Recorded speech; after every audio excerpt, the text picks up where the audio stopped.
நான் ஸ்னேட்டக்காரா ஓரம் போ, அண்ணன் வராங்க பாரு. அது அவரேதான்.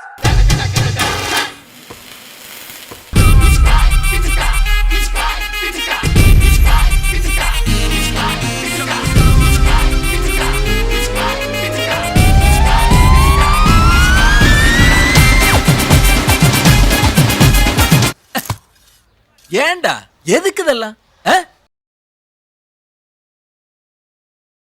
என் பொண்ணு பிறந்ததுக்கு அப்புறம் என் ஒய்ஃபை ஒரு பாட்டி வந்து ஆசீர்வாதம் பண்றாங்க.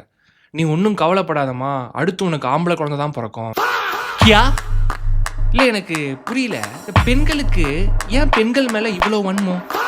வயசானவங்க, வாழ்க்கையில் நிறையா பார்த்தவங்க, லைஃப் எக்ஸ்பீரியன்ஸ் அதிகமாக இருக்கிறவங்க இப்படி சொல்கிறாங்கன்னா அதில் வேற ஒரு பர்ஸ்பெக்டிவ் இருக்கலாம் இல்லையா?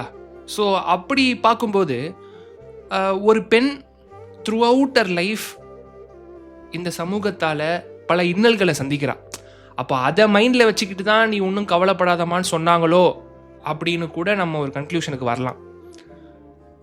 அப்போது பெண்களுக்கு இந்த சமூகம் கொஞ்சம் அன்ஃபேராக இருக்கா அப்படின்னா ஆமாம். என்னடா என்ன பேச வைக்கிறியா?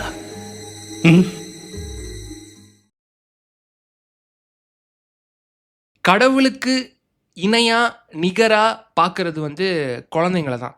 ஏன்னா குழந்தைங்க வந்து கரப்ட் ஆகாத ஒரு பியூர் சோல். அப்படிப்பட்ட குழந்தைங்க சஃபர் ஆகிறத பார்க்கும்போது கடவுள் இருக்காரா அப்படிங்கிற ஒரு டவுட் வருது. அப்படி அவர் இருக்காருங்கிற பட்சத்தில் இந்த சஃபரிங்கை அந்த குழந்தைக்கு ஏன் நடக்க விட்டாரு, அதை ஏன் அவர் வந்து அலோ பண்ணாரு அப்படின்னு கடவுள் மேலே ஒரு கோபம் வருது.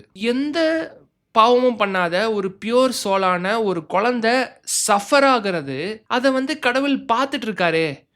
அப்போ அடிப்படையிலேயே கடவுள்கிட்டயே ஒரு ஒரு ஃப்ளா இருக்கோ.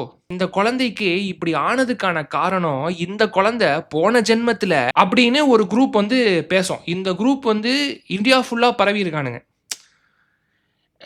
இப்படி ஒரு ஐடியாலஜியை கொண்ட இந்த குரூப்பு அன்ஃபார்ச்சுனேட்லி ஒரு பொலிட்டிக்கல் பார்ட்டியாகவும் இருக்கு.